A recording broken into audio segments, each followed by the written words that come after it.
पिछले 20-25 सालों तो जो ट्रेंड बन गया पात्र होरां तो लैके वो बन गया कि सत्ता दे नाल तुसीं बना के रखनी है। किसी की मर्जी आ जाए, अकालियां दी आ जाए, कांग्रेस की आ जाए, आप दी आ जाए, किसी की भी आ जाए। नवीं पीढ़ी का चाहे वो शायर है, कहानीकार है जां कुछ भी हैगा, उस बंदे नूं ये गल लगन लग गई कि सत्ता दे नाल साडा रिलेशन तां ऐं हुंदा है, ऐं होना चाहिए।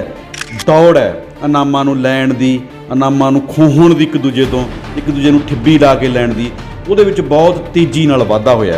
जिवें राजनीति ਦੇ ਵਿੱਚ ਅਸੀਂ ਦੇਖਦੇ ਹਾਂ ਕਿ ਇੱਕ ਦੂਜੇ ਨੂੰ ਠਿੱਬੀ ਲਾ ਕੇ ਕੋਈ ਕਹਿੰਦਾ ਮੈਂ ਮੰਤਰੀ ਬਣ ਜਾ, ਮੁੱਖ ਮੰਤਰੀ ਬਣ ਜਾ, ਬਿਲਕੁਲ ਉਹੀ ਟ੍ਰੈਂਡ ਹੈਗਾ।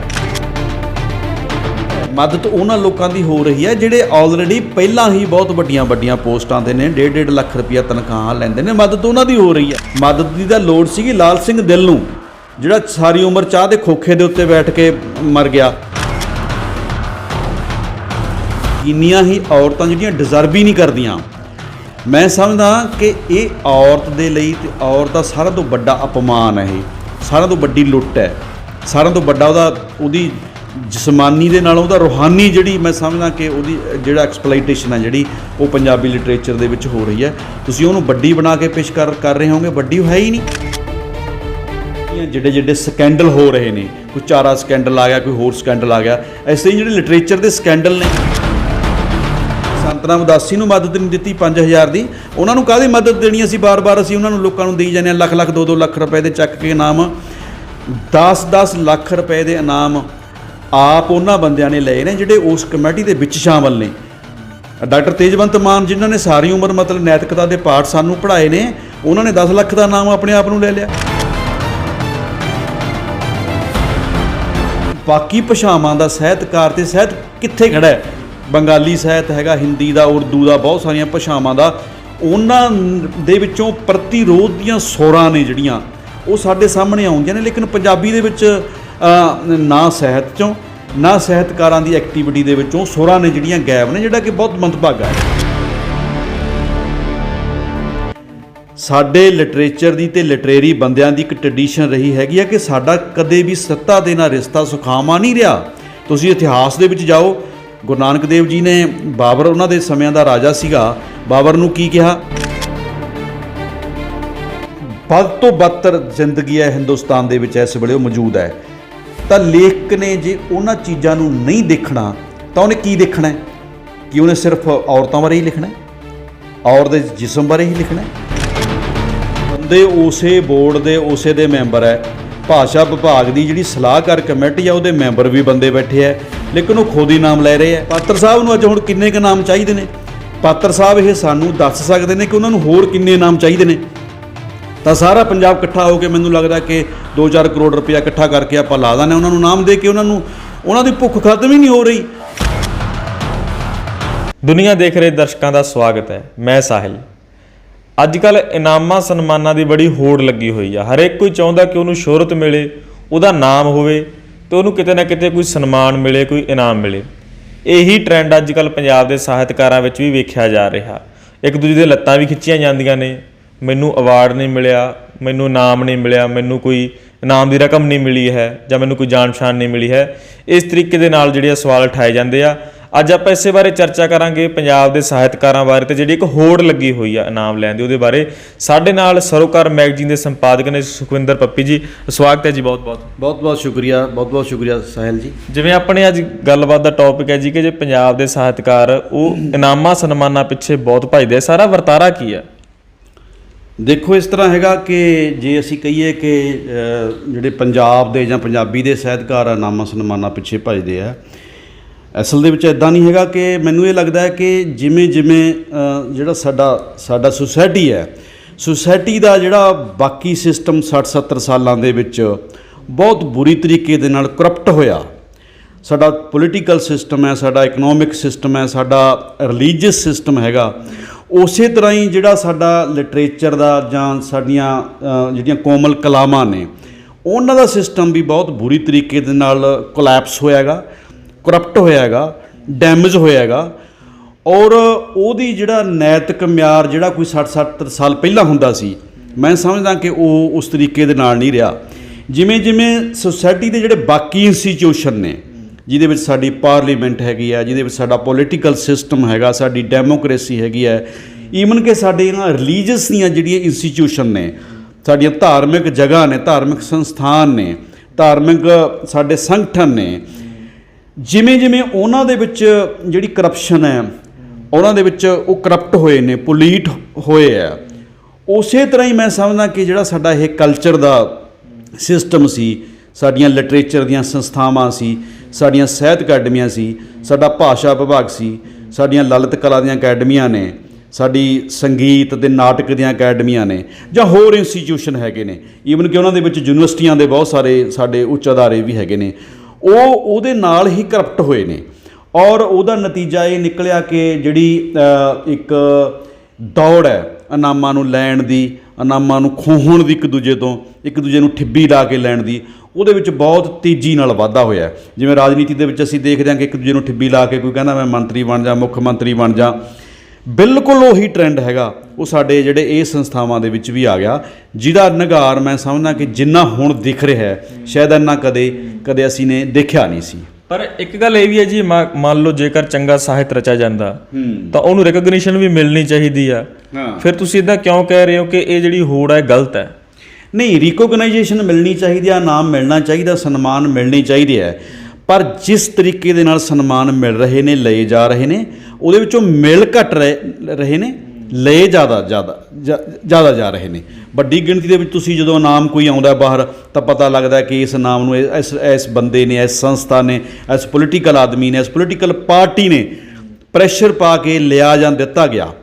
ਤੁਸੀਂ ਮਤਲਬ ਦੇਖੋਗੇ ਹੈਰਾਨੀਜਨਕ ਗੱਲ ਹੈ ਕਿ ਪਿਛਲੇ 10-15 ਸਾਲਾਂ ਦੇ ਵਿੱਚ ਭਾਸ਼ਾ ਵਿਭਾਗ ਦੇ ਅਤੇ ਸਾਡੀਆਂ ਜਿਹੜੀਆਂ ਸਾਹਿਤਕ ਅਕਾਡਮੀਆਂ ਨੇ, ਜਿਹੜੇ ਉਹਦੇ ਇਨਾਮ ਪਏ ਨੇ, ਮਿਲੇ ਨੇ, ਉਹਦਾ ਤਕਰੀਬਨ 80% 85% ਐਸੇ ਨਾਮ ਨੇ ਜਿਨ੍ਹਾਂ 'ਤੇ ਰੌਲਾ ਪਿਆ ਹੀ ਹੈ।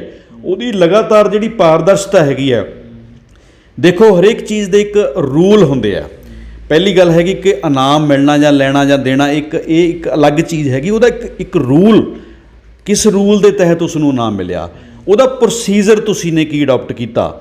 ਫਾਰ ਐਗਜ਼ਾਮਪਲ ਅੱਜ ਅਸੀਂ ਕਿਸੇ ਨੂੰ ਟੀਚਰ ਲਾਉਣਾ ਹੈ, ਇੱਕ ਸਾਇੰਸ ਟੀਚਰ ਅਸੀਂ ਰੱਖਣਾ ਹੈ, ਉਹਦੇ ਇੱਕ ਰੂਲਸ ਨੇ ਕਿ ਉਹਨੇ ਸਾਇੰਸ ਦੀ ਡਿਗਰੀ ਹੋਣੀ ਕੀਤੀ ਚਾਹੀਦੀ ਹੈ, ਉਹਨੇ B.Ed ਕੀਤੀ ਹੋਣੀ ਚਾਹੀਦੀ ਹੈ, ਫਿਰ ਉਹਦਾ ਇੱਕ ਪ੍ਰੋਸੀਜਰ ਹੈ। ਪਹਿਲਾਂ ਉਹਦਾ ਇੱਕ ਰਿਟਨ ਪੇਪਰ ਹੋਣਾ ਹੈ, ਫਿਰ ਉਹਦਾ ਉਸ ਪੇਪਰ ਤੋਂ ਬਾਅਦ ਉਹਦੀ ਇੰਟਰਵਿਊ ਹੋਣੀ ਹੈ, ਇੰਟਰਵਿਊ ਦੇ ਨੰਬਰ ਲੱਗਣੇ, ਉਹਦੇ ਸਰਟੀਫਿਕੇਟਾਂ ਦੇ ਨੰਬਰ ਲੱਗਣੇ ਹੈ। ਇਸ ਸਾਰੇ ਰੂਲ ਐਂਡ ਰੈਗੂਲੇਸ਼ਨ ਔਰ ਪ੍ਰੋਸੀਜਰ ਤੋਂ ਬਾਅਦ ਜਾ ਕੇ ਅਸੀਂ ਉਸ ਬੰਦੇ ਨੂੰ ਅਪੁਆਇੰਟਮੈਂਟ ਲੈਟਰ ਦਿੰਦੇ ਹਾਂ। ਲੇਕਿਨ ਸਾਡੇ ਤਾਂ ਇੱਥੇ ਕੋਈ ਰੂਲ ਹੀ ਹੈ ਨਹੀਂ, ਕੋਈ ਪ੍ਰੋਸੀਜਰ ਹੀ ਨਹੀਂ ਹੈਗਾ। ਇੰਨੇ ਪਿਛਲੇ ਸਮਿਆਂ ਦੇ ਵਿੱਚ ਇਹੋ ਜਿਹੇ ਪ੍ਰੋਸੀਜਰ ਅਸੀਂ ਅਡੋਪਟ ਕੀਤੇ ਨੇ ਇਨਾਮਾਂ ਦੇ ਲਈ ਜਿਹੜੇ ਕਿ ਬੜੇ ਹੈਰਾਨੀਜਨਕ ਨੇ। ਜਿਵੇਂ ਫਾਰ ਐਗਜ਼ਾਮਪਲ ਬੰਦੇ ਉਸੇ ਬੋਰਡ ਦੇ ਉਸੇ ਦੇ ਮੈਂਬਰ ਹੈ, ਭਾਸ਼ਾ ਵਿਭਾਗ ਦੀ ਜਿਹੜੀ ਸਲਾਹਕਾਰ ਕਮੇਟੀ ਆ ਉਹਦੇ ਮੈਂਬਰ ਵੀ ਬੰਦੇ ਬੈਠੇ ਹੈ, ਲੇਕਿਨ ਉਹ ਖੁਦ ਹੀ ਨਾਮ ਲੈ ਰਹੇ ਹੈ। ਔਰ ਉਹ ਵੀ ਉਹ ਬੰਦੇ ਹੈ ਜਿਨ੍ਹਾਂ ਨੇ ਹੁਣ ਤੱਕ ਬਹੁਤ ਨੈਤਿਕ ਕਦਰਾਂ ਕੀਮਤਾਂ ਦੀ ਲਿਟਰੇਚਰ 'ਚ ਗੱਲ ਕੀਤੀ ਹੈ ਜਾਂ ਆਪਣੇ ਭਾਸ਼ਣਾਂ 'ਚ ਗੱਲ ਕੀਤੀ ਹੈ, ਉਹਨਾਂ ਨੇ ਇਸ ਤਰ੍ਹਾਂ ਦੇ ਨਾਮ ਲਏ ਨੇ। ਸੋ ਰੌਲਾ ਇਨਾਮਾਂ ਸਨਮਾਨਾਂ ਦਾ ਨਹੀਂ ਹੈਗਾ, ਰੌਲਾ ਇਸ ਗੱਲ ਦਾ ਕਿ ਰੂਲਸ ਦਾ ਅਤੇ ਉਸ ਪ੍ਰੋਸੀਜਰ ਦਾ ਜਿਹੜਾ ਪ੍ਰੋਸੀਜਰ ਅਡੋਪਟ ਕਰਨਾ ਚਾਹੀਦਾ ਸੀ ਉਹ ਨਹੀਂ ਹੋ ਰਿਹਾ ਗਾ। ਅੱਛਾ, ਨੌਜਵਾਨ ਪੀੜ੍ਹੀ 'ਤੇ ਇਸ ਦਾ ਕੀ ਅਸਰ ਪੈਂਦਾ ਜੀ? ਕਿਉਂਕਿ ਆਪਾਂ ਕਹਿੰਦੇ ਹਾਂ ਕਿ ਪੰਜਾਬੀ ਭਾਸ਼ਾ 'ਤੇ ਰਿਸਰਚ ਹੋਵੇ, ਨਵੇਂ ਸਾਹਿਤਕਾਰ ਪੈਦਾ ਹੋਣ, ਨਵੀਂ ਜਨਰੇਸ਼ਨ ਹੈ ਜਿਹੜੀ ਉਹ ਅੱਗੇ ਆਵੇ, ਫਿਰ ਕੀ ਯੰਗ ਪੀੜ੍ਹੀ 'ਤੇ ਇਹਦਾ ਚੰਗਾ ਮਾੜਾ ਕੀ ਅਸਰ ਪੈਂਦਾ? ਦੇਖੋ, ਚੰਗਾ ਅਸਰ ਤਾਂ ਪੈਣਾ ਕੀ ਹੈ, ਪੈਣਾ ਦਾ ਮਾੜਾ ਹੀ ਅਸਰ। ਅਸੀਂ ਪਿਛਲੇ ਸਮਿਆਂ ਦੇ ਵਿੱਚ ਉਹ ਲੋਕਾਂ ਨੂੰ ਜਿਨ੍ਹਾਂ ਨੂੰ ਅਸੀਂ ਆਈਕਨ ਮੰਨਿਆ ਹੋਇਆ ਸੀ, ਫਾਰ ਐਗਜ਼ਾਮਪਲ ਸਾਡੇ ਬਹੁਤ ਵੱਡੇ ਸ਼ਾਇਰ ਨੇ ਪੰਜਾਬੀ ਦੇ ਸੁਰਜੀਤ ਪਾਤਰ ਜੀ, ਸਾਡੀ ਪੀੜ੍ਹੀ ਉਹਨਾਂ ਨੂੰ ਆਈਕਨ ਮੰਨਦੀ ਆਈ ਹੈ। ਸਾਥੋਂ ਪਹਿਲਾਂ ਵਾਲੀ ਪੀੜ੍ਹੀ ਦੇ ਉਹ ਆਈਕਨ ਰਹੇ ਨੇ ਅਤੇ ਜਿਹੜੀ ਨਵੀਂ ਪੀੜ੍ਹੀ ਆ ਉਹਨਾਂ ਦੇ ਉਹ ਆਈਕਨ ਨੇ। ਲੇਕਿਨ ਜਿਸ ਤਰੀਕੇ ਦੇ ਨਾਲ ਪਾਤਰ ਸਾਹਿਬ ਨੇ ਜਿਹੜਾ ਪਿਛਲੇ 15-20 ਸਾਲ ਦੇ ਨਾਲ ਸਟੇਟ ਦੇ ਨਾਲ ਆਪਣਾ ਰਿਸ਼ਤਾ ਬਣਾ ਕੇ ਰੱਖਿਆ, ਉੱਥੋਂ ਨਵੀਂ ਪੀੜ੍ਹੀ ਨੇ ਕੀ ਸਿੱਖਣਾ? ਸਰਕਾਰ ਅਕਾਲੀਆਂ ਦੀ ਹੋਵੇ, ਸਰਕਾਰ ਕਾਂਗਰਸ ਦੀ ਹੋਵੇ, ਈਵਨ ਕਿ ਸਰਕਾਰ ਹੁਣ ਆਪ ਵਾਲਿਆਂ ਦੀ ਆ ਗਈ ਜਿੱਥੇ ਕਹਿੰਦਾ ਕਿ ਬਦਲਾਅ ਆ ਗਿਆ ਬਹੁਤ ਵੱਡਾ, ਪਰ ਤਿੰਨੇ ਸਰਕਾਰਾਂ ਆਈਆਂ, ਪਾਤਰ ਸਾਹਿਬ ਉਹਨਾਂ ਦੇ ਨਾਲ ਲੱਗੇ ਹੋਏ ਨੇ। ਪਾਤਰ ਸਾਹਿਬ ਇੱਕ ਤਰ੍ਹਾਂ ਨਾਲ ਟੂਲ ਬਣੇ ਹੋਏ ਨੇਗੇ ਉਹਨਾਂ ਦਾ। ਮੈਂ ਸਮਝਦਾ ਕਿ ਇਸ ਪੋਜੀਸ਼ਨ 'ਤੇ ਆ ਕੇ ਉੱਤੇ ਨਵੀਂ ਪੀੜ੍ਹੀ ਨੇ ਉਹਨਾਂ ਤੋਂ ਕੀ ਸਿੱਖਣਾ ਸੀਗਾ। ਨਵੀਂ ਪੀੜ੍ਹੀ ਸਾਡਾ ਇੱਕ ਟਰਡੀਸ਼ਨ ਰਹੀ ਹੈ, ਸਾਡੇ ਲਿਟਰੇਚਰ ਦੀ ਅਤੇ ਲਿਟਰੇਰੀ ਬੰਦਿਆਂ ਦੀ ਇੱਕ ਟਰਡੀਸ਼ਨ ਰਹੀ ਹੈਗੀ ਆ ਕਿ ਸਾਡਾ ਕਦੇ ਵੀ ਸੱਤਾ ਦੇ ਨਾਲ ਰਿਸ਼ਤਾ ਸੁਖਾਵਾਂ ਨਹੀਂ ਰਿਹਾ। ਤੁਸੀਂ ਇਤਿਹਾਸ ਦੇ ਵਿੱਚ ਜਾਓ, ਗੁਰੂ ਨਾਨਕ ਦੇਵ ਜੀ ਨੇ ਬਾਬਰ ਉਹਨਾਂ ਦੇ ਸਮਿਆਂ ਦਾ ਰਾਜਾ ਸੀਗਾ, ਬਾਬਰ ਨੂੰ ਕੀ ਕਿਹਾ ਕਿ ਪਾਪ ਕੀ ਜੰਜ ਲੈ ਕਾਬਲੋਂ ਆਇਆ। ਤੇ ਉਹਨਾਂ ਨੇ ਤਾਂ ਬਾਬਰ ਦੇ ਆਉਣ ਨੂੰ ਮਤਲਬ ਪਾਪ ਦੀ ਜੰਝ ਕਿਹਾ, ਔਰ ਕੁਝ ਸਮਾਂ ਉਹਨਾਂ ਨੂੰ ਚੱਕੀਆਂ ਦੇ ਵਿੱਚ, ਜੇਲ੍ਹਾਂ ਦੇ ਵਿੱਚ ਬੰਦ ਵੀ ਰਹਿਣਾ ਪਿਆ। ਗੁਰੂ ਨਾਨਕ ਦੇਵ ਜੀ ਤੋਂ ਲੈ ਕੇ ਹੁਣ ਤੱਕ ਇੱਕ ਹਿਸਟਰੀ ਹੈਗੀ ਹੈ, ਪਾਸਟ ਤੱਕ ਸਾਡੇ ਸਮਿਆਂ ਦੀ ਇੱਕ ਬਹੁਤ ਲੰਮੀ ਚੌੜੀ ਹਿਸਟਰੀ ਹੈਗੀ ਹੈ। ਜਿਹੜੇ ਸਾਡੇ ਦਸੇ ਗੁਰੂ ਸਾਹਿਬਾਨ ਨੇ, ਸਾਡੇ ਜਿਹੜੇ ਭਗਤੀ ਲਹਿਰ ਦੇ ਸ਼ਾਇਰ ਨੇ, ਉਹਨਾਂ ਦੀ ਉਸ ਤੋਂ ਬਾਅਦ ਦੀ ਔਰ ਆਧੁਨਿਕ ਦੌਰ ਦੇ ਅੰਦਰ ਬਾਬਾ ਬਲਵੰਤ ਹੋਰਾਂ ਤੋਂ ਲੈ ਕੇ ਬਾਅਦ ਦੇ ਵਿੱਚ ਉਦਾਸੀ ਹੋਰਾਂ ਦੀ, ਪਾਸ਼ ਹੋਰਾਂ ਦੀ, ਸੰਤ ਸਿੰਘ ਸੇਖੋਂ ਹੋਰਾਂ ਦੀ, ਸੰਤੋਖ ਸਿੰਘ ਧੀਰ ਹੋਰਾਂ ਦੀ ਇੱਕ ਉਹ ਪੀੜ੍ਹੀ ਰਹੀ ਹੈ ਜਿਨ੍ਹਾਂ ਨੇ ਕਦੇ ਵੀ ਸੱਤਾ ਦੇ ਨਾਲ ਜਿਹੜੇ ਆਪਣੇ ਸੰਬੰਧ ਨੇ ਉਹ ਸੁਖਾਵੇਂ ਨਹੀਂ ਰੱਖੇ, ਉਹ ਤਣਾਅ ਵਾਲੇ ਰੱਖੇ ਹੈ, ਉਹ ਵਿਰੋਧ ਵਾਲੇ ਰੱਖੇ ਹੈ, ਉਹ ਪ੍ਰਤੀਰੋਧ ਵਾਲੇ ਰੱਖੇ ਹੈ, ਰਜਿਸਟੈਂਸ ਵਾਲੇ ਰੱਖੇ ਹੈਗੇ ਹੈ। ਮੈਂ ਸਮਝਦਾ ਕਿ ਸਾਹਿਤ ਜਿਹੜਾ ਹੈਗਾ ਉਹ ਬੇਸਿਕਲੀ ਇੱਕ ਰਜਿਸਟੈਂਸ 'ਚੋਂ ਪੈਦਾ ਹੁੰਦਾ ਹੈ, ਰਜਿਸਟੈਂਸ ਪੈਦਾ ਕਰਨ ਦੀ ਇੱਕ ਸ਼ਕਤੀ ਪੈਦਾ ਕਰਦਾ ਹੈ। ਔਰ ਜਿਹੜੀਆਂ ਇਹ ਪਰਸਨੈਲਿਟੀਆਂ ਸੀ, ਇਹ ਸ਼ਖਸੀਅਤਾਂ ਸੀ, ਇਹ ਸੱਤਾ ਦੇ ਅਦਾਰਿਆਂ ਤੋਂ ਤਕਰੀਬਨ ਵਿੱਥ ਬਣਾ ਕੇ ਇਹਨਾਂ ਨੇ ਰੱਖੀ। ਲੇਕਿਨ ਪਿਛਲੇ 20-25 ਸਾਲਾਂ ਤੋਂ ਜਿਹੜਾ ਟਰੈਂਡ ਬਣ ਗਿਆ ਪਾਤਰ ਹੋਰਾਂ ਤੋਂ ਲੈ ਕੇ, ਉਹ ਬਣ ਗਿਆ ਕਿ ਸੱਤਾ ਦੇ ਨਾਲ ਤੁਸੀਂ ਬਣਾ ਕੇ ਰੱਖਣੀ ਹੈ।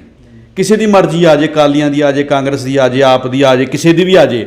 ਤੁਸੀਂ ਦੇਖੋ ਉਹਦਾ ਅਸਰ ਇਹ ਹੋਇਆ ਕਿ ਹੁਣ ਨਵੀਂ ਪੀੜ੍ਹੀ ਦਾ, ਚਾਹੇ ਉਹ ਸ਼ਾਇਰ ਹੈ, ਕਹਾਣੀਕਾਰ ਹੈ ਜਾਂ ਕੁਛ ਵੀ ਹੈਗਾ, ਉਸ ਬੰਦੇ ਨੂੰ ਇਹ ਗੱਲ ਲੱਗਣ ਲੱਗ ਗਈ ਕਿ ਸੱਤਾ ਦੇ ਨਾਲ ਸਾਡਾ ਰਿਲੇਸ਼ਨ ਤਾਂ ਐਂ ਹੁੰਦਾ ਹੈ, ਐਂ ਹੋਣਾ ਚਾਹੀਦਾ ਹੈ, ਇਹਨਾਂ ਦਾ ਵਿਰੋਧ ਨਹੀਂ ਕਰਨਾ ਚਾਹੀਦਾ। ਅੱਜ ਚਾਹੇ ਤੁਸੀਂ ਦੇਖੋ ਕਿ ਹਿੰਦੁਸਤਾਨ ਦੇ ਅੰਦਰ ਕੀ ਕੁਛ ਹੋ ਰਿਹਾ ਹੈਗਾ, ਫਾਸ਼ੀਵਾਦ ਕਿਸ ਤਰ੍ਹਾਂ ਦੀਆਂ ਮਤਲਬ ਕਿਸ ਤਰ੍ਹਾਂ ਦੇ ਮਨਸੂਬੇ ਲੈ ਕੇ ਆ ਰਿਹਾ ਹੈ। ਉਹਦੇ ਵਿੱਚੋਂ ਬਾਕੀ ਭਾਸ਼ਾਵਾਂ ਦਾ ਸਾਹਿਤਕਾਰ ਤੇ ਸਾਹਿਤ ਕਿੱਥੇ ਖੜ੍ਹਾ ਹੈ? ਬੰਗਾਲੀ ਸਾਹਿਤ ਹੈਗਾ, ਹਿੰਦੀ ਦਾ, ਉਰਦੂ ਦਾ, ਬਹੁਤ ਸਾਰੀਆਂ ਭਾਸ਼ਾਵਾਂ ਦਾ, ਉਹਨਾਂ ਦੇ ਵਿੱਚੋਂ ਪ੍ਰਤੀਰੋਧ ਦੀਆਂ ਸੋਰਾਂ ਨੇ ਜਿਹੜੀਆਂ ਉਹ ਸਾਡੇ ਸਾਹਮਣੇ ਆਉਂਦੀਆਂ ਨੇ। ਲੇਕਿਨ ਪੰਜਾਬੀ ਦੇ ਵਿੱਚ ਨਾ ਸਾਹਿਤ 'ਚੋਂ ਨਾ ਸਾਹਿਤਕਾਰਾਂ ਦੀ ਐਕਟੀਵਿਟੀ ਦੇ ਵਿੱਚੋਂ ਸੁਰਾਂ ਨੇ ਜਿਹੜੀਆਂ ਗਾਇਬ ਨੇ, ਜਿਹੜਾ ਕਿ ਬਹੁਤ ਮੰਦਭਾਗਾ ਹੈਗਾ। ਇਹਦਾ ਕਾਰਨ ਕੀ ਹੈ ਜੀ? ਤੁਸੀਂ ਕਹਿ ਰਹੇ ਹੋ ਕਿ ਪਹਿਲਾਂ ਸੱਤਾ ਦੇ ਨਾਲ ਰੈਜ਼ਿਸਟੈਂਸ ਹੁੰਦੀ ਸੀ, ਉਹ ਰੈਜ਼ਿਸਟੈਂਸ ਹੁਣ ਅਸਿਸਟੈਂਟ ਕਿਵੇਂ ਬਣ ਗਈ? ਵੀ ਉਹ ਜਿਹੜਾ ਸੱਤਾ ਨਾਲ ਸਖਾਵਾਂ ਰਿਸ਼ਤਾ ਕਿਵੇਂ ਹੋ ਗਿਆ ਤੇ ਇਹ ਇਨਾਮ ਵਿੱਚ ਕਿਵੇਂ ਆ ਗਏ? ਦੇਖੋ, ਜਦੋਂ 1970 ਦੇ ਵਿੱਚ ਨਾ ਨਕਸਲਵਾੜੀ ਦੌਰ ਦਾ ਜਿਹੜਾ ਸਾਹਿਤ ਆਇਆ ਜਾਂ ਸਾਹਿਤਕਾਰ ਆਏ, ਤਾਂ ਉਸ ਵੇਲੇ ਗਵਰਨਮੈਂਟ ਨੇ ਇੱਕ ਕਮੇਟੀ ਬਣਾਈ ਸੀ ਕਿ ਇਸ ਗੱਲ ਦਾ ਇੱਕ ਮਤਲਬ ਸਾਨੂੰ ਐਨਾਲਿਸਿਸ ਹੋਣਾ ਚਾਹੀਦਾ ਕਿ ਇਹ ਇਹਨਾਂ ਨੂੰ ਕੌਣ ਮਤਲਬ ਕਰ ਰਿਹਾ ਹੈਗਾ, ਇਹਨਾਂ ਲੋਕਾਂ ਦੀ ਇੱਕ ਪੀੜ੍ਹੀ ਨੂੰ ਕੌਣ ਤਿਆਰ ਕਰਦਾ ਹੈ ਜਿਹੜੀ ਕਿ ਰੈਜ਼ਿਸਟੈਂਸ ਪੈਦਾ ਕਰ ਰਹੀ ਹੈ ਹਿੰਦੁਸਤਾਨ ਦੇ ਅੰਦਰ। ਤਾਂ ਉਸ ਕਮੇਟੀ ਨੇ ਇੱਕ ਰਿਪੋਰਟ ਦਿੱਤੀ ਸੀਗੀ ਕਿ ਜਿਹੜੇ ਹਿੰਦੁਸਤਾਨ ਦੇ ਪ੍ਰੋਫੈਸਰ, ਕਾਲਜਾਂ ਦੇ ਟੀਚਰ, ਖਾਸ ਕਰਕੇ ਟੀਚਰ ਦੂਸਰੇ ਵੀ ਲੇਕਿਨ ਕਾਲਜਾਂ ਦੇ ਟੀਚਰ, ਉਹਨਾਂ ਦਾ ਰੋਲ, ਉਹਦੇ ਵਿੱਚ ਜਿਹੜੇ ਲਿਟਰੇਰੀ ਸ਼ਖਸੀਅਤਾਂ ਦਾ ਰੋਲ, ਲਿਟਰੇਚਰ ਦਾ ਰੋਲ, ਇੱਕ ਬਹੁਤ ਵੱਡਾ ਰੋਲ ਪਲੇ ਕੀਤਾ ਉਸ ਚੀਜ਼ ਨੇ, ਜਿਹੜੀ ਉਹ ਐਡੀ ਵੱਡਾ ਇੱਕ ਪ੍ਰਤੀਰੋਧ ਦਾ ਜਿਹੜਾ ਸੁਰ ਹੈ ਹਿੰਦੁਸਤਾਨ ਦੇ ਵਿੱਚ ਪੈਦਾ ਹੋਇਆ। ਔਰ ਉਹਨਾਂ ਨੇ ਕਿਹਾ ਕਿ ਸਾਰਿਆਂ ਤੋਂ ਪਹਿਲਾਂ ਇਹਨਾਂ ਨੂੰ ਕਰਪਟ ਕਰੋ, ਇਹਨਾਂ ਦੀਆਂ ਸੈਲਰੀਜ਼ ਨੂੰ ਬਹੁਤ ਸਾਰੀਆਂ ਇੰਕਰੀਜ਼ ਕਰ ਦਿਓ, ਇਹਨਾਂ ਦੇ ਬਹੁਤ ਸਾਰੇ ਭੱਤੇ ਵਗੈਰਾ ਵਧਾ ਦਿਓ, ਔਰ ਇਹਨਾਂ ਦੇ ਵਿੱਚ ਜਿਹੜੇ ਨੇ ਤੁਸੀਂ ਮਾਨ ਸਨਮਾਨ ਪੈਦਾ ਕਰੋ। ਵੈਸੇ ਨਹਿਰੂ ਲੈ ਕੇ ਆਇਆ ਹਿੰਦੁਸਤਾਨ ਦੇ ਵਿੱਚ ਪਹਿਲਾਂ, ਕਿਉਂਕਿ ਇਹ ਸੋਵੀਅਤ ਰਸ਼ੀਆ ਤੋਂ ਆਏ ਹੈ। ਨਹਿਰੂ ਨੇ ਹਿੰਦੁਸਤਾਨ ਦੇ ਵਿੱਚ ਜਿਹੜੀ ਇਨਾਮਾਂ ਸਨਮਾਨਾਂ ਦੀ ਪਹਿਲੀ ਹੈ, ਜਿਹੜੇ ਲਿਟਰੇਰੀ ਇਨਾਮ ਨੇ ਜਾਂ ਕਲਚਰ ਦੇ ਇਨਾਮ ਨੇ ਜਾਂ ਜਿਹੜੀਆਂ ਹੋਰ ਕਲਾਵਾਂ ਨੇ ਉਹਨਾਂ ਦੇ ਇਨਾਮ ਨੇ, ਉਹ ਨਹਿਰੂ ਦੇ ਦੌਰ ਦੇ ਅੰਦਰ ਸ਼ੁਰੂ ਹੋਏ ਹੈ। ਉਹ ਸ਼ੁਰੂ ਕਰਨ ਦਾ ਮਨਸੂਬਾ ਇੱਕੋ ਹੀ ਸੀਗਾ ਕਿ ਇਹਨਾਂ ਲੋਕਾਂ ਨੂੰ ਆਪਣੇ ਨਾਲ ਲਾ ਲੈਣਾ, ਇਹਨਾਂ ਦੀ ਪ੍ਰਤੀਰੋਧ ਸੁਰ ਹੈ ਜਿਹੜੀ ਉਹਨੂੰ ਘਟਾ ਦੇਣਾ ਔਰ ਉਹ ਸੁਰ ਨੂੰ ਨੀਵਾਂ ਕਰ ਦੇਣਾ। ਸੋ ਮੈਂ ਸਮਝਦਾ ਕਿ ਇਹ ਉੱਥੋਂ ਸ਼ੁਰੂਆਤ ਹੋਈ। 70ਵਿਆਂ ਦੇ ਵਿੱਚ ਜਾ ਕੇ ਫਿਰ ਇਹ ਇੱਕ ਕਰਪਸ਼ਨ ਦਾ ਰੂਪ ਹੈ ਜਿਹੜਾ ਉਹ ਧਾਰਨ ਕਰ ਗਈ। ਔਰ ਮੈਂ ਸਮਝਦਾ ਕਿ ਇੱਕ ਅੱਜ ਜਿਹੜੀਆਂ ਜਿਹੜੇ ਸਕੈਂਡਲ ਹੋ ਰਹੇ ਨੇ, ਕੋਈ ਚਾਰਾ ਸਕੈਂਡਲ ਆ ਗਿਆ, ਕੋਈ ਹੋਰ ਸਕੈਂਡਲ ਆ ਗਿਆ, ਐਸੇ ਹੀ ਜਿਹੜੇ ਲਿਟਰੇਚਰ ਦੇ ਸਕੈਂਡਲ ਨੇਗੇ। ਔਰ ਇਹਨਾਂ ਦਾ ਜੇ ਤੁਸੀਂ ਦੇਖਣ ਲੱਗ ਜਾਓ, ਮੈਂ ਤੁਹਾਨੂੰ ਇੱਕ ਛੋਟੀ ਜਿਹੀ ਐਗਜ਼ਾਮਪਲ ਦੇਣੀ ਚਾਹੁੰਦਾ। ਸੰਨ 2020 ਦੇ ਵਿੱਚ 6 ਸਾਲ ਉਸ ਤੋਂ ਪਹਿਲਾਂ 6 ਜਾਂ 7 ਸਾਲ ਇਨਾਮ ਨਹੀਂ ਕੋਈ ਮਿਲਿਆ ਭਾਸ਼ਾ ਵਿਭਾਗ ਦਾ। ਤਾਂ ਸੰਨ 2020 ਦੇ ਵਿੱਚ ਆ ਕੇ ਭਾਸ਼ਾ ਵਿਭਾਗ ਨੇ ਇਨਾਮ ਦੇਣੇ ਸੀਗੇ। ਪਿਛਲੇ 6 ਸਾਲਾਂ ਦੇ ਬਕਾਇਆ ਇਨਾਮ ਸੀ, ਜਿਹੜੇ ਕੁੱਲ 108 ਇਨਾਮ ਬਣਦੇ ਸੀ। ਉਹਨਾਂ ਦੇ ਲਈ ਇੱਕ ਸਲਾਹਕਾਰ ਬੋਰਡ ਜਿਹੜਾ ਨਿਯੁਕਤ ਕੀਤਾ। ਉਸ ਸਲਾਹਕਾਰ ਬੋਰਡ ਦੇ ਵਿੱਚ 600 ਮੈਂਬਰ ਲਿਆ ਗਿਆ। 600 ਮੈਂਬਰਾਂ ਦਾ 300 ਪੈਨਲ ਬਣਿਆ, 2-2 ਬੰਦਿਆਂ ਦੇ ਪੈਨਲ ਬਣਾਏ ਉਹਨਾਂ ਨੇ। ਉਸ ਪੈਨਲ ਨੇ ਸਿਰਫ 3 ਘੰਟੇ ਦਾ ਸਮਾਂ ਲਿਆ ਤੇ 108 ਇਨਾਮਾਂ ਨੂੰ ਡਿਸਾਈਡ ਕਰਨ ਦੇ ਵਾਸਤੇ। 3 ਘੰਟੇ ਦਾ ਮਤਲਬ ਹੈ ਕਿ 180 ਮਿੰਟ। 180 ਮਿੰਟਾਂ ਦੇ ਵਿੱਚ ਮਤਲਬ 300 ਬੰਦੇ ਨੇ 108 ਨਾਮਾਂ ਦਾ ਫੈਸਲਾ ਕਰਕੇ 5 ਮਿੰਟਾਂ ਦੇ ਵਿੱਚ ਪਾਸੇ ਮਾਰਿਆ। ਤੇ ਹੁਣ ਇਹਦਾ ਮਤਲਬ ਕੀ ਹੈ? ਮਤਲਬ ਇਹਦਾ ਇਹ ਹੈਗਾ ਕਿ ਤੁਸੀਂ ਨਾ ਤਾਂ ਰੂਲਸ ਨੂੰ ਫੋਲੋ ਕਰ ਰਹੇ ਹੋ, ਨਾ ਤੁਸੀਂ ਉਸ ਦੇ ਪ੍ਰੋਸੀਜਰ ਨੂੰ ਫੋਲੋ ਕਰ ਰਹੇ ਹੋ। ਜੋ ਜਿਵੇਂ ਆਇਆ, ਕਿਉਂਕਿ ਫੈਸਲੇ ਤਾਂ ਆਲਰੇਡੀ ਪਹਿਲਾਂ ਹੀ ਹੋ ਚੁੱਕੇ ਸੀਗੇ, ਫੈਸਲੇ ਸਾਰੇ ਹੋਏ ਹੋਏ ਨੇ। ਫੈਸਲਿਆਂ ਨੂੰ ਸਿਰਫ ਤੁਸੀਂ ਡਿਕਲੇਅਰ ਕਰਨਾ ਹੈ। ਜਿਹਦਾ ਇਨਫਲੂਐਂਸ ਹੈਗਾ, ਚਾਹੇ ਪਾਤਰ ਸਾਹਿਬ ਦਾ ਇਨਫਲੂਐਂਸ ਹੈ, ਚਾਹੇ ਦਰਸ਼ਨ ਬੁੱਟਰ ਦਾ ਪ੍ਰਭਾਵ ਹੈਗਾ ਕਿਸੇ ਦੇ ਉੱਤੇ, ਚਾਹੇ ਕਿਸੇ ਹੋਰ ਬੰਦੇ ਦਾ ਹੈਗਾ, ਉਹਨਾਂ ਦੇ ਪ੍ਰਭਾਵਾਂ ਦੇ ਜਿਹੜੇ ਉਹ ਨਾਂ ਨੇ ਚੱਕ ਕੇ ਉਹ ਡਿਕਲੇਅਰ ਹੋ ਗਏ ਤੇ ਰਾਤੋਂ ਰਾਤ ਜਿਹੜੇ ਉਹ ਨਾਮ ਨੇ ਜਿਹੜੇ ਉਹ ਡਿਕਲੇਅਰ ਹੋ ਜਾਂਦੇ ਨੇ। ਪਰ ਪੱਪੀ ਸਾਹਿਬ ਗੱਲ ਤਾਂ ਇਹ ਵੀ ਆਉਂਦੀ ਹੈ ਨਾ ਕਿ ਰੋਟੀ ਤਾਂ ਸਾਹਿਤਕਾਰ ਨੇ ਵੀ ਖਾਣੀ ਹੁੰਦੀ ਹੈ। ਜੇਕਰ ਉਹਨਾਂ ਨੂੰ ਇਸ ਤਰੀਕੇ ਨਾਲ ਮਦਦ ਨਹੀਂ ਮਿਲੂਗੀ, ਕੋਈ ਇਨਾਮ ਦੇ ਨਾਲ ਕੋਈ ਰਾਸ਼ੀ ਵੀ ਹੁੰਦੀ ਹੈ, ਕੋਈ ਉਹਦਾ ਚੁੱਲ੍ਹਾ ਵੀ ਤਾਂ ਬਲਦਾ ਹੋਣਾ ਚਾਹੀਦਾ, ਫਿਰ ਤੁਸੀਂ ਕਿਉਂ ਕਹਿ ਰਹੇ ਹੋ ਕਿ ਇਸ ਤਰੀਕੇ ਦੇ ਨਾਲ ਇਹ ਸਨਮਾਨ ਗਲਤ ਵੰਡੇ ਜਾਂਦੇ ਨੇ? ਨਹੀਂ, ਮੈਂ ਕਹਿਣਾ, ਮੈਂ ਇਸ ਗੱਲ ਦਾ ਮੁੱਦਈ ਹਾਂ ਕਿ ਉਹਨਾਂ ਦੀ ਜਿਹੜੀ ਸਾਹਿਤਕਾਰਾਂ ਦੀ ਮਦਦ ਹੋਣੀ ਚਾਹੀਦੀ ਹੈ ਜੇ ਸਟੇਟ ਕਰ ਸਕਦੀ ਹੈਗੀ ਹੈ ਤਾਂ, ਪਰ ਹੁੰਦੀ ਨਹੀਂ ਹੈ। ਮਦਦ ਉਹਨਾਂ ਲੋਕਾਂ ਦੀ ਹੋ ਰਹੀ ਹੈ ਜਿਹੜੇ ਆਲਰੇਡੀ ਪਹਿਲਾਂ ਹੀ ਬਹੁਤ ਵੱਡੀਆਂ ਪੋਸਟਾਂ 'ਤੇ ਨੇ, 1.5 ਲੱਖ ਰੁਪਈਆ ਤਨਖਾਹਾਂ ਲੈਂਦੇ ਨੇ, ਮਦਦ ਉਹਨਾਂ ਦੀ ਹੋ ਰਹੀ ਹੈ। ਮੈਂ ਯੂਨੀਵਰਸਿਟੀ ਦਾ ਇੱਕ ਪੰਜਾਬੀ ਡਿਪਾਰਟਮੈਂਟ ਦਾ ਸਾਡਾ ਪ੍ਰੋਫੈਸਰ ਹੈਗਾ, ਤੁਸੀਂ ਬਿੱਲ ਕਢਾ ਕੇ ਦੇਖੋ, ਉਹਨਾਂ ਨੂੰ 50-50 ਹਜ਼ਾਰ ਰੁਪਏ ਦੀਆਂ ਮਦਦਾਂ ਜਿਹੜੀਆਂ ਨੇ ਉਹ ਕਲਾ ਪ੍ਰੀਸ਼ਦ ਵੱਲੋਂ ਹੋਈਆਂ ਨੇਗੀਆਂ। ਸੋ ਉਹਨਾਂ ਨੂੰ ਕਾਹਦੀ ਮਦਦ ਦੀ ਲੋੜ ਹੈ? ਮਦਦ ਦੀ ਤਾਂ ਲੋੜ ਸੀਗੀ ਲਾਲ ਸਿੰਘ ਦਿਲ ਨੂੰ, ਜਿਹੜਾ ਸਾਰੀ ਉਮਰ ਚਾਹ ਦੇ ਖੋਖੇ ਦੇ ਉੱਤੇ ਬੈਠ ਕੇ ਮਰ ਗਿਆ। ਲਾਲ ਸਿੰਘ ਮਦਦ ਦੀ ਲੋੜ ਸੀਗੀ ਮਹਿੰਦਰ ਸਾਥੀ ਨੂੰ, ਮੋਗੇ ਵਾਲੇ ਨੂੰ, ਕਿਸੇ ਨੇ ਮਦਦ ਨਹੀਂ ਦਿੱਤੀ। ਸੰਤੋਖ ਸਿੰਘ ਧੀਰ ਨੂੰ ਮਦਦ ਦੀ ਲੋੜ ਸੀਗੀ, ਸਮੇਂ ਦੇ ਅਨੁਸਾਰ ਉਹਨਾਂ ਨੂੰ ਵੀ ਮਦਦ ਨਹੀਂ ਮਿਲੀ। ਸੋ ਇਸ ਤਰ੍ਹਾਂ ਦੀ ਪਤਾ ਨਹੀਂ ਕਿੰਨੇ ਹੀ ਹੋਰ ਲੋਕ ਨੇ ਜਿਨ੍ਹਾਂ ਨੂੰ ਮਦਦ ਨਹੀਂ ਮਿਲੀ। ਕਿਸੇ ਨੇ ਸੰਤਰਾਮ ਉਦਾਸੀ ਨੂੰ ਮਦਦ ਨਹੀਂ ਦਿੱਤੀ 5000 ਦੀ, ਉਹਨਾਂ ਨੂੰ ਕਾਹਦੀ ਮਦਦ ਦੇਣੀ? ਅਸੀਂ ਬਾਰ-ਬਾਰ ਅਸੀਂ ਉਹਨਾਂ ਨੂੰ ਲੋਕਾਂ ਨੂੰ ਦੇਈ ਜਾਂਦੇ ਹਾਂ ਲੱਖ 2-2 ਲੱਖ ਰੁਪਏ ਦੇ ਚੱਕ ਕੇ ਇਨਾਮ, 10-10 ਲੱਖ ਰੁਪਏ ਦੇ ਇਨਾਮ ਆਪ ਉਹਨਾਂ ਬੰਦਿਆਂ ਨੇ ਲਏ ਨੇ ਜਿਹੜੇ ਉਸ ਕਮੇਟੀ ਦੇ ਵਿੱਚ ਸ਼ਾਮਲ ਨੇ। ਡਾਕਟਰ ਤੇਜਵੰਤ ਮਾਨ ਜਿਨ੍ਹਾਂ ਨੇ ਸਾਰੀ ਉਮਰ ਮਤਲਬ ਨੈਤਿਕਤਾ ਦੇ ਪਾਠ ਸਾਨੂੰ ਪੜ੍ਹਾਏ ਨੇ, ਉਹਨਾਂ ਨੇ 10 ਲੱਖ ਦਾ ਇਨਾਮ ਆਪਣੇ ਆਪ ਨੂੰ ਲੈ ਲਿਆ। 5 ਲੱਖ ਦਾ ਇਨਾਮ ਸੀਗਾ, ਉਹ ਫਿਰ ਆਪਣੇ ਆਪ ਨੂੰ ਲੈ ਲਿਆ। ਇੱਕ ਨੋਟ ਲਿਖ ਕੇ ਦਿੱਤਾ ਕਿ ਹੁਣ ਇਸ ਕਮੇਟੀ ਦੇ ਵਿੱਚ ਮੇਰਾ ਸੈਕਟਰੀ ਆਊਗਾ। ਇਹ ਕਿੱਥੋਂ ਦੀ ਨੈਤਿਕਤਾ ਹੋਈ ਹੈਗੀ? ਪਾਤਰ ਸਾਹਿਬ ਨੂੰ ਅੱਜ ਹੁਣ ਕਿੰਨੇ ਕੁ ਇਨਾਮ ਚਾਹੀਦੇ ਨੇ? ਪਾਤਰ ਸਾਹਿਬ ਇਹ ਸਾਨੂੰ ਦੱਸ ਸਕਦੇ ਨੇ ਕਿ ਉਹਨਾਂ ਨੂੰ ਹੋਰ ਕਿੰਨੇ ਇਨਾਮ ਚਾਹੀਦੇ ਨੇ? ਤਾਂ ਸਾਰਾ ਪੰਜਾਬ ਇਕੱਠਾ ਹੋ ਕੇ ਮੈਨੂੰ ਲੱਗਦਾ ਕਿ 2-4 ਕਰੋੜ ਰੁਪਇਆ ਇਕੱਠਾ ਕਰਕੇ ਆਪਾਂ ਲਾ ਦਾਂਗੇ ਉਹਨਾਂ ਨੂੰ ਇਨਾਮ ਦੇ ਕੇ, ਉਹਨਾਂ ਦੀ ਭੁੱਖ ਖਤਮ ਹੀ ਨਹੀਂ ਹੋ ਰਹੀ। ਸੋ ਮੈਨੂੰ ਲੱਗਦਾ ਹੈਗਾ ਕਿ ਇਸ ਗੱਲ ਦਾ ਕੋਈ ਨਾ ਕੋਈ ਦਾ ਮੂੰਹ ਸਿਰ ਹੋਣਾ ਚਾਹੀਦਾ ਕਿ ਕਿੰਨੇ ਕੁ ਇਨਾਮ ਕਿਸ ਬੰਦੇ ਨੂੰ ਚਾਹੀਦੇ ਨੇ। 1 ਲੱਖ ਤੋਂ ਲੈ ਕੇ ਕਰੋੜਾਂ ਰੁਪਏ ਤੱਕ ਦੇ ਜਿਹੜੇ ਨਾਮ ਨੇ ਬਾਰ ਪਿਛਲੇ 30 ਸਾਲਾਂ ਤੋਂ ਤੁਸੀਂ ਦੇਈ ਜਾ ਰਹੇ ਹੋ। ਕਿ ਹੋਰ ਪੰਜਾਬ ਦੇ ਵਿੱਚ ਕੋਈ ਲੋੜਵੰਦ ਬੰਦਾ ਹੈ ਨਹੀਂ ਗੱਲ ਲਿਖਣ ਵਾਲਾ ਹੈ ਕਿ ਜਾਂ ਕੋਈ ਲਿਖ ਹੀ ਨਹੀਂ ਰਿਹਾ, ਜਾਂ ਸਿਰਫ 5-4 ਬੰਦੇ ਹੀ ਪੰਜਾਬ ਦੇ ਵਿੱਚ ਲਿਖ ਰਹੇ ਨੇ? ਬੰਦੇ ਹੋਰ ਵੀ ਹੋਣਗੇ ਨਾ ਜਿਹੜੇ ਲਿਖ ਰਹੇ ਨੇ, ਕੋਈ ਕਹਾਣੀ ਲਿਖ ਰਿਹਾ ਹੈ, ਕੋਈ ਨਾਵਲ ਲਿਖ ਰਿਹਾ ਹੈ, ਕੋਈ ਨਾਟਕ ਲਿਖ ਰਿਹਾ ਹੈਗਾ। ਕੋਈ ਬੰਦਾ ਸਾਨੂੰ ਦੱਸ ਰਿਹਾ ਸੀ, ਮਿੱਤਰ ਸੈਨ ਮੀਤ ਹੋਰਾਂ ਨੇ ਬਹੁਤ ਅੱਛਾ ਕੰਮ ਕੀਤਾ ਇਹਦੇ ਵਿੱਚ। ਉਹਨਾਂ ਨੇ ਜਿਹੜੀਆਂ ਕੋਰਟ ਦੇ ਵਿੱਚ ਵੀ ਉਹ ਗਏ ਨੇ, ਉਹਨਾਂ ਨੇ ਦੱਸਿਆ ਕਿ ਇੱਕ ਕੋਈ ਨਾਟਕਕਾਰ ਹੈਗਾ, ਉਹਨਾਂ ਦਾ ਕਿਤੇ ਨਾਂ ਨਿਸ਼ਾਨ ਹੀ ਨਹੀਂ ਹੈਗਾ, ਉਹਨਾਂ ਨੂੰ 25 ਨਾਟਕ ਕਰਨ ਦਾ ਜਿਹੜਾ ਠੇਕਾ ਪੰਜਾਬ ਦੇ ਵਿੱਚ ਉਹ ਸੰਗੀਤ ਨਾਟਕ ਅਕੈਡਮੀ ਨੇ ਦੇਤਾ। ਮਤਲਬ ਇਸ ਤਰ੍ਹਾਂ ਦੀਆਂ ਕਹਾਣੀਆਂ ਪਤਾ ਨਹੀਂ ਕਿੰਨੀਆਂ ਕੁ ਨੇ ਜਿਨ੍ਹਾਂ ਨੂੰ ਤੁਸੀਂ ਕੱਢਣ ਬੈਠ ਜਾਓਗੇ। ਬਹੁਤ ਵੱਡਾ ਚਿੱਠਾ ਹੈਗਾ। ਅੱਛਾ, ਸਾਡੇ ਇੱਕ ਹੋਰ ਤਰਾਸਦੀ ਹੈ ਕਿ ਵੱਖ-ਵੱਖ ਖੇਤਰਾਂ ਦੇ ਵਿੱਚ, ਕੰਮਕਾਜ ਦੇ ਖੇਤਰਾਂ ਦੇ ਵਿੱਚ ਔਰਤਾਂ ਨਾਲ ਕਾਫੀ ਧੱਕਾ ਹੁੰਦਾ, ਬਦਸਲੂਕੀ ਵੀ ਹੁੰਦੀ ਹੈ। ਕਿ ਸਾਹਿਤ ਦੇ ਮਾਮਲੇ ਵਿੱਚ ਵੀ, ਅਵਾਰਡਾਂ ਦੇ ਮਾਮਲੇ ਵਿੱਚ ਵੀ ਉਹਨਾਂ ਨੂੰ ਪਿੱਛੇ ਰੱਖਿਆ ਜਾਂਦਾ ਔਰਤਾਂ ਨੂੰ? ਤੁਸੀਂ ਜਸਵੀਰ ਭੁੱਲਰ ਹੋਰਾਂ ਦਾ ਨਾਵਲ ਖਿੱਦੋ ਪੜ੍ਹੋ, ਪਿੱਛੇ ਨਹੀਂ ਰੱਖਿਆ ਜਾਂਦਾ, ਉਹਨਾਂ ਨੂੰ ਅੱਗੇ ਲਿਆਂਦਾ ਜਾਂਦਾ ਹੈ। ਅੱਗੇ ਇੰਨਾ ਲਿਆਂਦਾ ਜਾਂਦਾ ਕਿ ਜਿੰਨਾ ਅੱਗੇ ਲਿਆਉਣ ਦੇ ਉਹ ਯੋਗ ਹੈ ਹੀ ਨਹੀਂ ਸੀ। ਇਸ ਤਰ੍ਹਾਂ ਦੀਆਂ ਔਰਤਾਂ ਜਿਹੜੀਆਂ ਨੇ ਉਹਨਾਂ ਨੂੰ ਤੁਸੀਂ ਇਨਾਮ ਦਿੱਤੇ। ਪਹਿਲਾਂ ਉਹਨਾਂ ਨੂੰ ਤੁਸੀਂ ਨੇ MA ਕਰਵਾਈਆਂ, ਫਿਰ ਉਹਨਾਂ ਨੂੰ MPhil ਕਰਵਾਈਆਂ, ਫਿਰ PhDਆਂ ਕਰਵਾਈਆਂ, ਫਿਰ ਉਹਨਾਂ ਨੂੰ ਨੌਕਰੀਆਂ ਦਵਾਈਆਂ, ਨੌਕਰੀਆਂ ਦਵਾ ਕੇ ਫਿਰ ਉਹਨਾਂ ਦੀਆਂ ਕਿਤਾਬਾਂ ਲਿਖਵਾਈਆਂ, ਫਿਰ ਉਹਨਾਂ ਕਿਤਾਬਾਂ ਨੂੰ ਇਨਾਮ ਸਨਮਾਨ ਦਿੱਤੇ ਗਏ।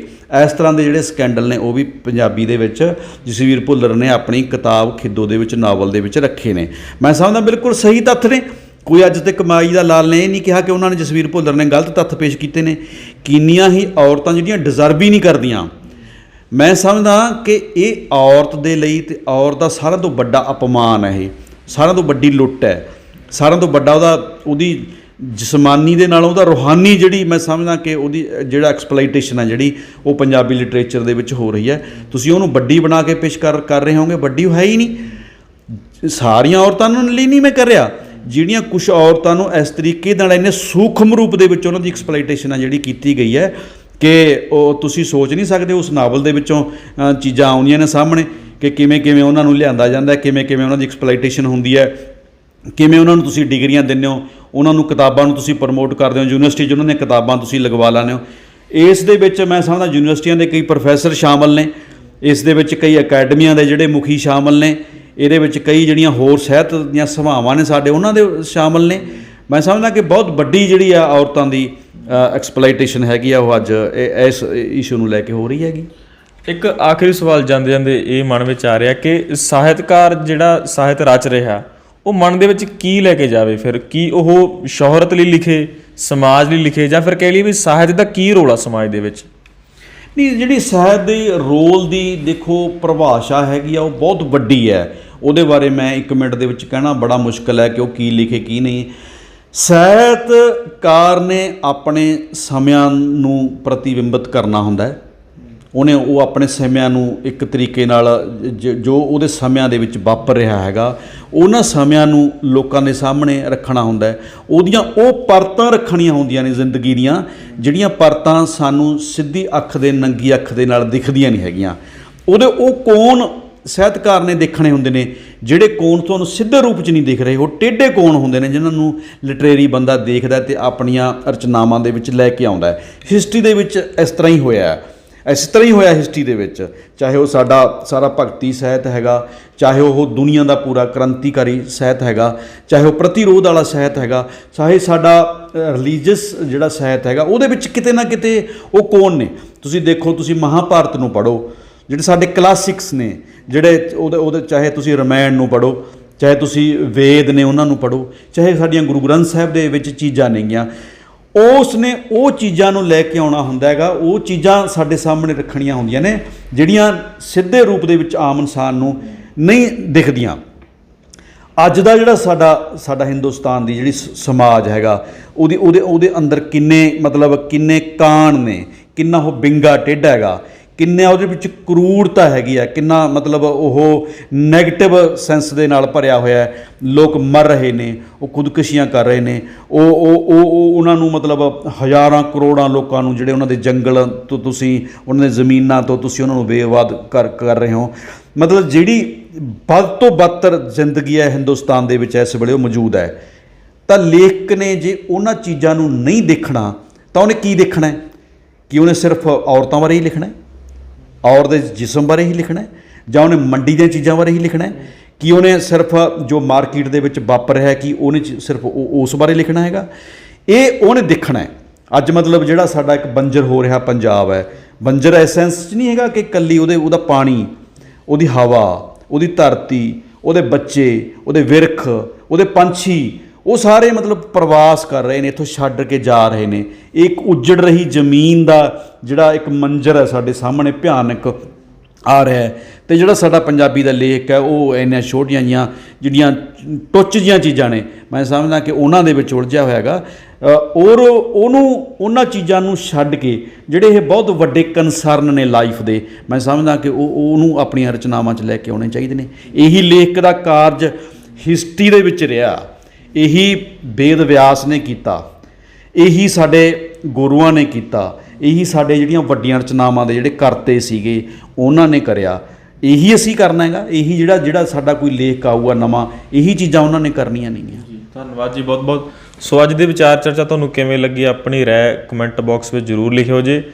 ਸਾਹਿਤ ਦਾ ਅਤੇ ਸੱਤਾ ਦਾ ਪੰਜਾਬ ਦੇ ਵਿੱਚ ਖਾਸ ਕਰ ਜੇਕਰ ਗੱਲ ਕਰ ਲਈਏ ਤਾਂ ਕਦੇ ਵੀ ਰਿਸ਼ਤਾ ਸਖਾਵਾਂ ਨਹੀਂ ਰਿਹਾ, ਭਾਵੇਂ ਉਹ ਬਾਬਾ ਫਰੀਦ ਜੀ ਦੀ ਗੱਲ ਕਰ ਲਈਏ, ਗੁਰੂ ਨਾਨਕ ਦੇਵ ਜੀ ਤੋਂ ਲੈ ਕੇ ਹੁਣ ਤੱਕ ਆਪਾਂ ਗੱਲ ਕਰ ਲਈਏ, ਤਾਂ ਉੱਜੜ ਰਹੀ ਸੱਭਿਅਤਾ ਆਪਣੀ, ਇਹਨੂੰ ਬਚਾਉਣ ਲਈ ਸਾਹਿਤਕਾਰ ਕੀ ਰੋਲ ਨਿਭਾ ਸਕਦੇ ਆ, ਉਹਨਾਂ ਨੂੰ ਜ਼ਰੂਰ ਉਹ ਨਿਭਾਉਣਾ ਚਾਹੀਦਾ। ਤੁਹਾਨੂੰ ਇਹ ਵੀਡੀਓ ਕਿਵੇਂ ਲੱਗੀ ਜ਼ਰੂਰ ਦੱਸਿਓ ਜੇ। ਇਸ ਤਰੀਕੇ ਦੀਆਂ ਹੋਰ ਵੀਡੀਓਜ਼ ਵੀ ਤੁਹਾਡੇ ਨਾਲ ਸਾਂਝੀਆਂ ਕਰਦੇ ਰਹਾਂਗੇ। ਦੇਖਦੇ ਰਹੋ ਦੁਨੀਆ।